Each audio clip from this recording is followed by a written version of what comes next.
Welcome to another Telling It Like It Is. My name is Jade Alberts, the founder of Peer Guidance. We're a purpose before profit group that love giving back and helping and sharing our knowledge and connecting you with people that you need in the ecosystem. Also, we've launched our newest company, Blockchain Insurance, which is traditional insurance in the non-traditional industries. If you need help, D&O, property, liability, give me a shout, and we can definitely set something up. Whether you're in the digital assets, AI, data center, anything along those lines, that hopefully we can save you some money. But I don't. Oh, one more thing. Founders Coffee. Almost forgot to give it a plug. Founders Coffee every Tuesday, 7:30 a.m. Make sure you come down there, meet like-minded people. If you're a student and you're watching this at SAIT, you're more than welcome to come on down and talk to some real people that live the life of an entrepreneur, and you'll learn the trials and the realities of all the ups and downs that you're going to experience. But today, as you know, I'm talking to SAIT. Melissa, how are you today? Hello, how are you? Thanks so much for having me on. I'm so excited to just have this conversation. It's great to be here. Thanks. I'm always excited to have our post-secondary education. On all of them have been on. So SAIT has been on. I think they were probably in my first 30 or 40 interviews, going way back, talking that. And when I heard that you were hired, and I went out, and we had a coffee there, and we got to know each other, and now you've kind of settled in for probably a whole 6 or 7 months now.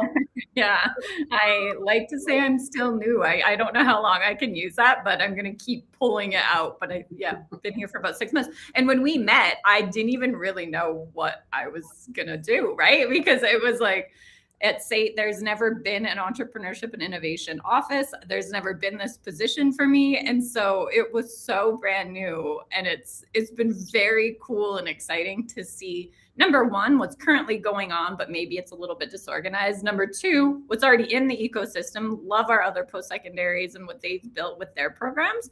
And number three, what can I do? So really excited to share a little bit more about where that landed. And how we got here, which I ask myself every day. And I was excited when I heard that SAIT was bringing it in, and all the people around our industry, whether it be Ray at Mount Royal, all the great things from the Hunter Hub with Guy and the Haskane and Stan at Bow Valley College. We're talking about that, and we'll probably mention this a few times about how collaborative our ecosystem is already. And then when I heard SAIT was launching it, obviously I tracked you down. I mean, it's things I do. And as we got to know each other, I was like, oh, this is great. And I always say, if you've never been an entrepreneur, you probably should not be helping an entrepreneur, because you don't understand the stresses, the financial strains, the crying, and the unfortunately maybe keeping some things from your wife or your husband or your partner that you don't want them to worry about it like you're worrying about it. So you have been an entrepreneur, and before we dive into SAIT, I want to hear a little bit about you and your Ween Green, and share that story, and then we'll dive into the SAIT program. Well, funny enough, we actually had a sign in our office that said, well, you can only cry in the bathroom. that was where we cried. I don't know where everyone else cries. Ours was the bathroom. But Ween Green was such a cool journey. So it was a glass manufacturing company that I started over 17 years ago. Started it in my basement in Calgary. We bought the actual sea can that we ordered the product in, and it sat in my driveway. Like it was lean. When they talk about running a business lean, I always giggle, because I'm like, I don't know if anybody can beat how lean we are. But it was just like this cool journey that I wrote a business plan with Mr. Sketch markers while I was on maternity leave from a first grade teacher. So very different kind of level of understanding. I definitely didn't have a business education, which now I've come to realize I probably should have had. Just a really cool journey that brought me from owning the sea can and putting it in my driveway to moving to California and having a big warehouse and bringing in a few 40-foot containers at a time, and working with big chains all over the world and small boutiques that became best friends. And just, I don't even know how to explain it all. It's just this burst of, it was so amazing and it was so hard. It's a little bit of everything. It is, and honestly, you can cry wherever you want. Like, I Thank just you. want to get that out of the way. I've cried in parking lots. I've cried on the floor of my basement. I've cried in my room. I've cried in the bathroom. I've cried. And I could probably go on for the next 27 minutes of listing places I've cried. It's okay to cry. It's okay to. It's not a sign of weakness. It's emotion. You got to let it out. So, like, when you like, let's talk a little bit about, you know, how all those experiences, when SAIT was going to be launching their entrepreneurial program, how do you think those experiences are just like, let's talk an entry level right now that you're gonna be able to say, oh my God, I know, I understand, I get it, and share the experiences of you going through your entrepreneurial journey to be where you are now. Right. Well, I kind of giggle because I always say I just lose $1 million to make my first $1 million. 1000%. I love when I talk about our revenue and people think I was so rich. I wasn't, because I was making so many errors that I was just like losing money everywhere. Logistics, freight, like it would just leave my pocket. So I have the most expensive business education by failure. So I really am excited to bring some of that to not only students, I still work in the communities as well. And just share, like, okay, if you're doing manufacturing, have you considered these things that cost a lot of money that you can actually avoid? If you're doing services, have you thought of these things that can cost a lot of money that you can actually avoid? Are you charging the right prices? Are you valuing yourself? Are you valuing your time? As entrepreneurs, a lot of us want the job as an entrepreneur because we want the freedom. But that in the end, we work 24 hours a day. We pay ourselves nothing, right? I'm like, where's freedom in this? So it's just funny when coming at it from this angle and helping other people start businesses and grow businesses. I love a scale up. That's something that I'm really passionate about helping in as well. It's just sharing the mistakes and being super open and vulnerable. I'm not gonna hide something now. Yes, I hid it from my partner back in the day because I didn't want to stress more people out. Yeah, exactly. But now I can share it because it's hopefully going to prevent somebody from doing the same thing. And that is, and Brad's mentioned that, if hiding is not a good thing, it never turned out good, right? And I agree. It, years later, I found out that, when my wife had a mental breakdown, that it did affect her, the things that I kept from her on, and the stresses it affected me, like in my attitude and my stresses and the way I was around her, and maybe moody and grumpy and maybe disconnected. I don't, there's lots of different things that go through there. And it's one of the reasons why whenever I speak, I talk about the reality of entrepreneurship. It's why I talk about my vulnerabilities and my weaknesses and my struggles, because it is not easy. It's not fun.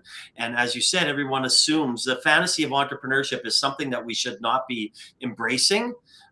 We should be talking about the reality of it. It's so glamorized, right? It's so, it wasn't always glamorous when you're trying to figure out how to move money from one pocket of debt to pay people. It's terrifying. It's really tricky. Yeah. And I think this is where, I would love to kind of start diving into the post-secondary. Again, I've spoken at all the colleges and even high schools, and it is something that I think it's important for them to understand. And that's why I say, if you've never been an entrepreneur, it's hard to explain laying on the floor crying because you maxed out your credit line and you haven't told Micah, you haven't told your wife. And you're like, oh boy, I know she's going to find out, but how am I going to say this? So when you took the job, and talk about the program a little bit before, maybe let's talk about the program before I dive into it a little deeper. Yeah, well, we're still developing. Remember, I'm new. I'm going to keep that going for a little bit longer. So we're still kind of developing where we're going to go. We've currently started just supporting the different schools. We have 8 schools at SAIT. So we are just supporting everything that they're doing. The coolest thing, we have hospitality and tourism. Those students are spitting out more entrepreneurs than any of our schools. And they're doing it on their own. They have no entrepreneur in residence, right? So it's really cool to look at things like that. Our construction programs, a lot of them are going out and running these small businesses that are building our homes and our buildings. It's just so cool to see the different businesses that are already being built at SAIT. And what I'm excited for is now they have this additional business entrepreneurship / innovation support. Love our digital students. They're all just so cool. The students are building all of these things without understanding business, which is what I did. And I'm trying to erase that part of it. I'm trying to bring the business education in. So some programming that we'll hopefully have ready to go in the fall that'll allow students to give them that safe space. I know it's the sandbox, whatever we're going to call it, but that safe space to learn, make mistakes, not lose $1 million, right? Like just come in and build that and grow and have the support of not just me, like you and our entire ecosystem there to help them and push them to find out new levels of what they can do, which I love. It's so fun. I don't know if that answered the question. There's so many things. Well, yeah, and you're going to have a brand new building there as well. That's being built, and hopefully by the end of next year. It's beautiful already. If you haven't seen it, drive by. Very cool. Yeah, and I always say, like, the trades always get, and again, I got one daughter who wants to be a doctor, and the other one, you know, I ran into you at the open house. She wants to be an electrician, and a lot of these students that, you know, when they come out and they become an electrician and maybe, you know, they move their way up and, you know, maybe they have an opportunity to buy a business. Well, they don't know nothing about entrepreneurship. So I think learning about entrepreneurship at an early stage might help you be maybe you want to strive to owning your own business and have people below it where maybe they don't think that as a starting off as an electrician, and they should have that in their mind. Yeah. Which I 100% agree with. And I think too, even if you're not going to go out and own your own business, understanding what goes on in owning a business makes you such a better employee. If you understand cost of goods sold and you understand if, oh, I didn't use this material, so I'm going to trash it, or I didn't use this material, so I'm going to bring it back and we can put it to the next project. And maybe we're going to see a little bit more profitability in a company. Those skills alone are worth chatting about business, even if you're not going to be an entrepreneur. I think I've kind of started a speaker series. April Hickey's my first speaker, by the way, what day? May 5th. I'm so excited. I adore her so much. So really excited to share her story with the students. But we named the speakers series, we called it Business is Everyone's Business. Because it is. You got to understand what's going on, even if you're not going to be an entrepreneur. Well, first of all, kudos. You could not have a better first speaker. I was lucky enough to speak at one of one of her events a few years ago, and I even brought my daughter to it so she can be inspired by all the incredible women in our ecosystem that were there, and she was, which is great. And I love that because I totally agree. You understand, like, I learned how to become an entrepreneur. I was a sales rep, dropped out of university. You know, thank goodness everything worked out. But I understood sales. I was good at it. I found my calling. But because the founders of the companies I worked with, more family companies, they kept us informed. They said, make a decision on your own. Here's what we have to sell it for. Here's what you can't sell it for. Your commission is based in here. Make a decision to drive it on your own. You have to understand how to say no. Like, you know, a sale isn't just a sale. Isn't just a sale if we're going to lose money. Understanding that process made me a better entrepreneur. I was still a ton of shit I had to learn, you know, moving forward. But it really set a good ground base for me when I understood how a business worked, even at a 1,000-foot level. Yeah. Yeah. Oh, I love that. I'm like, yeah, come tell my students that. Hopefully they're watching now too. And then you can see it to their face. I will speak to your students whenever you want. I'm in. But yeah, it is. But I also think that that's very important. Like for other, you know, you don't, when we talk about the stresses and Brad mentions something in here, and Brad, that's probably a whole new topic. And I did a mental health segment all of January, and we'll answer, both Melissa and I will answer that in the chat after.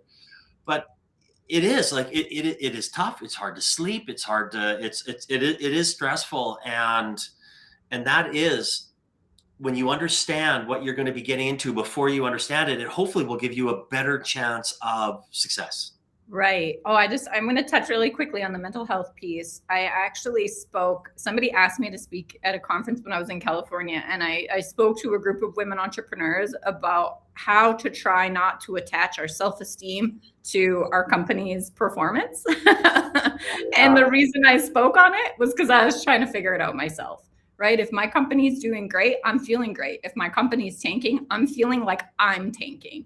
And so that was a really interesting journey for me to figure out, how do I separate these two things? How do I remove the self-esteem and that mental health side out of the performance of the business, which I don't know if I fully figured out, but I definitely got better at it. Yeah, yeah, it is hard, right? And it's why I've been, well, I guess I don't fortunate enough to, when I go for a coffee, and I'm part of the Pure Guidance mantra is purpose before profit, and we'll sit down with you and have a cup of coffee and talk about anything that you need help with. But I've had over 10 suicide conversations with entrepreneurs where they're, thank goodness I understand, what a person goes through for that. And it is, I knew how to do it. And then I went to ask all the professionals, because it's not for me to help you. It's for me to listen and then send you to the right spot. And all the people got the help that they needed. And because it is hard and it is stressful. And the more that we can share our knowledge of entrepreneurs, the better off people will be down the road. I agree. And I have to ask you a question. Totally not sure if that's allowed, but I'm gonna. Oh, yeah. Was it worth it? Yeah, absolutely. Is your question the same every day? If I asked you that on a hard day, would you say the same thing? Yeah, probably not, to be Right? honest, right? Like, even today, like you're just and because I needed another, more stress, like, or we decided to launch a new company again, and go through that whole run, this is the first time we've ever had to raise capital, raising $3 million, and having it and doing it, and being part of that, and being in this, in the grind again, in the sales. It's different when it's not your company and you're helping other companies, even though at Pure Guidance, we dive in and go on sales calls with you and do things a lot different. There's no cookie cutter. But yeah, right now it is stressful. We're like, okay, we got NDAs, we got to go here, we got to get here, we got to travel again. I like being around.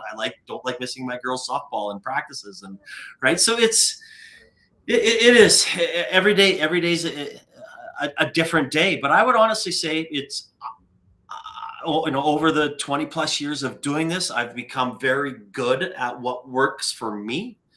Right. And what works for me won't work for you, and, and won't work for my wife. Right. So Right. finding what works for you. And we talked about it before, right? I can't listen. I need to turn off. I need music. I need to be at the gym. I need to think about nothing. I need to sing in my car and look like an idiot driving down the road. Like that helps me mentally. Me too. Right there. I hope we pass each other. I'll send you. It could have been you. I might not notice you. I mean, just night at the Roxbury going hard at it. So good. I know. I go back and forth too, right? That's why I wanted to ask, because I wanted to hear that. But I really have had some of the best days of my life are because of my business. Oh, right. And so, and like, with my family, bringing my family to things that we would have never experienced had I not done it. And it's just, yeah, it's a wild journey. It's so fun, but it's wild. It is. And one of the taglines I use a lot is, asking for help is not a sign of weakness. And there'll be a struggle that you are going through, and somebody has 50 people probably in the room that you're going to go to your next networking event have gone through the exact same thing. Right. Right. Oh, I love that. And I didn't realize that until I was really far in, and I had a business mentor, and I told him, like, I'm really stressed out. And he told me a story about how he went to the hospital because he thought he was having a heart attack, but it was an anxiety attack. And the vulnerability in sharing that with me was so important, because he's this guy that's gone to, Stanford and has his MBA, and he's really educated in business. And he was so stressed out about his business that he was sick. He was struggling. He was really not okay. And him sharing that story with me made me open up to everybody. It made me realize no one knows what we're doing. We're all trying to figure this out. It's okay that I don't know. But perfectionism, I think, is one of those traits that a lot of entrepreneurs have. And that's really hard to manage. If you feel a little bit of that when you're trying to do big things, you're going to fail. And that's okay. It's okay, right? I mean, you are going to fail. Hopefully the whole company doesn't fail, but there's a chance that will too. Like, it's just part of life, right?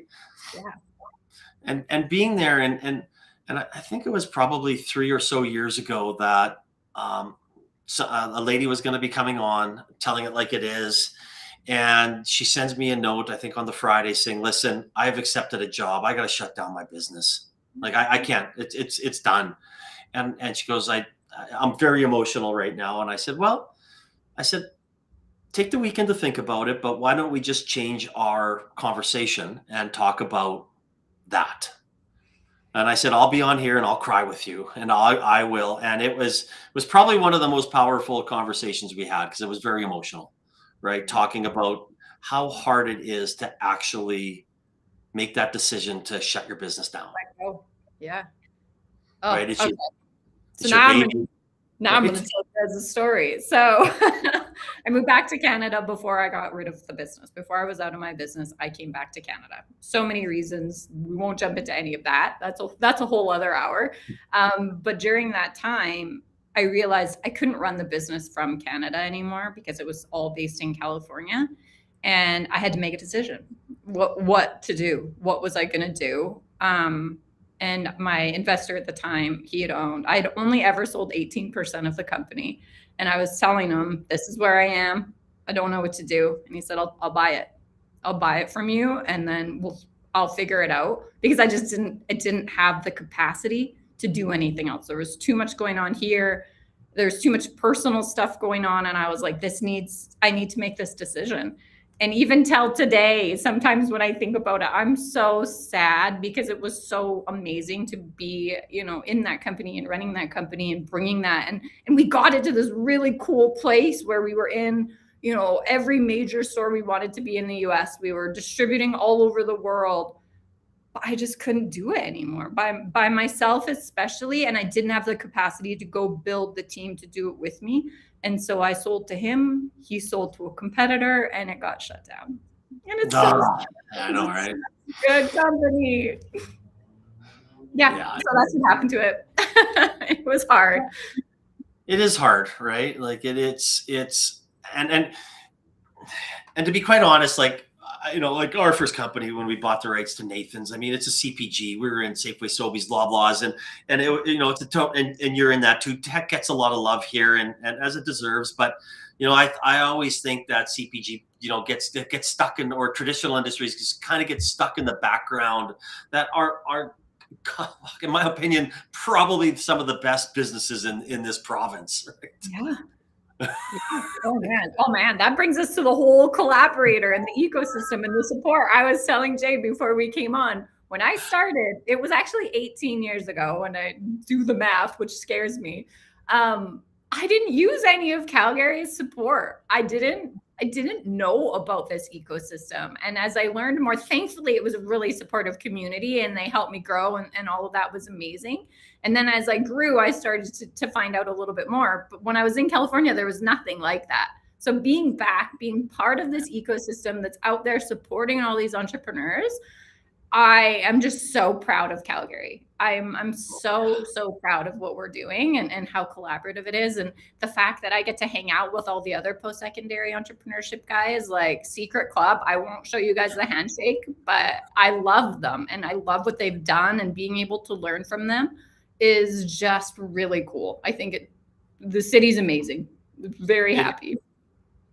So true. And I mean, it's around the same time, because I never dived into it at all. It was go out, sell, build.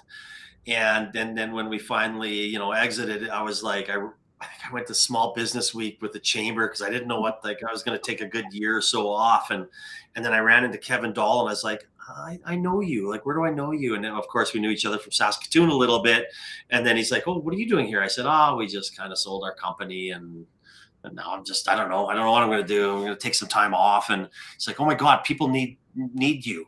Like, they need to talk about what you've done and what you've learned and things like that. And I was like, I don't need anything, right? Like, and then he started introducing me to people, and then I started saying, oh my God, there are people that need help, that understand that every penny matters, that sales matter, that you shouldn't be spending money on social media experts, or be careful what you spend on marketing or Google ads and all this other shit that nobody knows. And you're just because you spend $1 doesn't mean you're making $1. You better be, the hardest thing to ever do is raise $1, whether that, at that point I didn't understand capital, but it's hard to sell. Yeah. Oh my gosh. The amount that I've spent on like those horrible pay for SEO. Oh my guys, please don't. Oh, no. Well, let's talk about, I know you're just starting, and it's off to a great start, and we see you out there. So what's next for SAIT? Like, where do you think this program, or what is your vision for this program? Oh my gosh, it's big. Obviously, I'm an entrepreneur. Nothing's ever a small vision. I just want to make sure that everyone has access to this education, accessible, right? Like, business education right now is not fully accessible, and that pisses me off, to be honest. Like, Yeah. it should be something that anybody is interested in can jump in and learn, and we can give that education out to everybody that is interested. So funding, that's gonna be another conversation that I need to have pretty soon. But that education, I think, for anyone. And the word entrepreneur, I found out, is a little bit intimidating. I think I told you this at open house. Some people don't feel like an entrepreneur. They literally are an entrepreneur running a business, and maybe they're doing woodworking, and they're, selling to new home builders, and they're doing their cabinetry. I'm totally making this up and the language might be wrong, but they call themselves a small business. They don't call themselves an entrepreneur. So one of my jobs is to be like, no, you are all entrepreneurs. That word, for some reason, became intimidating, and it shouldn't be, because we've got some amazing entrepreneurs that are currently at SAIT and are alumni of SAIT, and hopefully coming to SAIT. Yeah. More of you come over. Yeah, it's funny that you say that, because I put in when I put Founders Coffee, and it's for entrepreneurs, small businesses, and founders, because I don't think people actually separate that. I still don't think they do. Even like, think of our, some of our grads and alumni that are finishing school, and in their industry, they have to be a contractor. Yeah. They have to understand what that looks like, what taxes they have to pay. Do they have to incorporate? Are they a sole prop? Like, all of those things, do they have to register? None of that's currently easily accessible if you don't know the questions to ask, which they don't, and they shouldn't. That's our job, is to give them that information. So excited to share more of that. And I love people over profits is probably my favorite tagline, because that's definitely how I feel, and want to make sure it's the accessibility piece. I love it. Well, and it's amazing, right? Like, you don't, just that little thing, like, do I need to set up a incorporation? Can it be a sole proprietorship? Like, no, you don't need to go to a lawyer and spend $500, $600, $700 to have them do that. You run to Crowfoot registries down the street here and do it yourself. And it's, you can change the share program as you grow if you decided, that can all be changed down the road. But okay, well, maybe I'll set up a sole proprietorship for $75. I don't know if it's still 75, or do I want to spend 500 for incorporation, right? Like, but again, it's when I got, nobody knew that. No. Yeah. I don't know. It's, and I love it. I think it's so important for our post-secondary, to educate the students on something as little as that. And you might not think it's minuscule, but some of the questions I have is like, well, like, what do I do? I don't want to talk to a lawyer. I'm scared. I don't have any money. Like, they just, you just go in. Yeah. It's, well, and even just IP is a big one. I'm sure you see it a lot too. I hear it more in startup than in scale up. I kind of always giggle, because they're like, I can't tell you my idea until you sign an NDA. I'm like, girl, listen, I've done this. Your idea, I don't want it. Like, I'm tired. The idea is the easy part. Building the business is the hard part. So that IP piece too, like, when are you going to trademark and copyright and put money into IP, get a patent. It's okay. You can talk to the ecosystem. We will not take your idea. Don't worry. We're all too tired. We're like, So true, right? I mean, I think I've signed one NDA when a person I was like, fine, send it over, I'll sign it. right. They want I'll sign it. Yeah, I'm happy. and then I sent it and signed it, and then they didn't share anything with me. And I was like, if somebody's going to want me to sign NDA, I was like, I don't care. Like, I'm not going to sign it, but if you want me to, Right. fine. But in the end, whether it's IP or whatever, it is something that an idea is a starting point. The more people you tell it to, the better opportunity you have to turn that into a potential business. Right. Exactly. And you'll come to me, I'll say something, you'll go to you, Melissa, you'll go to Kevin, you'll go to Neil, you'll go to whoever. You'll get a little piece of tidbit from all the knowledge that we have, and you're like, oh, okay, well, I never thought of that. Even yesterday at Founders Coffee, someone's like, oh, I never thought about talking to them. I never thought about this. I never knew this company existed. It's like, okay, this is why you go out and share your ideas. And you were 100% right. I do not have the time of day to steal your idea. Trade secret as much as you possibly can. Elevate IP is probably one of the best programs ever created by the federal government. And I mean, I do a lot of IP work with the university. So it is something that, and even as an investor, I have told other people around the table, we don't need to see their IP. It's irrelevant. We know if they have a plan, they have a vision, they're going for it. That's all we need to know. We don't need to see it. They don't need to grant us access to it. Like, maybe if we're on the cap table, it's a different sale. They want to share it. Once we cut that check, then it's different. But until then, we don't need to see their IP. Right. And then depending on the stage, you might not need it yet. Right. Yeah. I think Elevate IP, that's a good one to throw out there, because IP is a big scary topic for people starting business. And even if they've already started and they're kind of like worried about scale up, I get that question a little bit there, but love that. No, and it's just convoluted. I've seen that. You know what? I should probably have a panel of IP. I'm just going to write that down. Yes, do it. I haven't talked about it for a while, and the pros and the cons, and I've seen people spend a few $100,000 and not have a business plan and waste all the money and have nothing else to do. Right. And I've seen, and it's getting a little more confusing right now because of, if you put it into open source, into AI, is it IPable? Is it not? I mean, the University of Calgary has done such a good job with Maris and Peter and their entire team about educating the academia. I don't have to fix cap tables anymore. Like, they got their shit together there, and it is probably the best university in Calgary now to come out of, or in Canada to come out of. Yeah, my opinion. Right? They went from worst to first. They know that. I chased someone to talk about their IP strategy for years, and I couldn't get to anybody.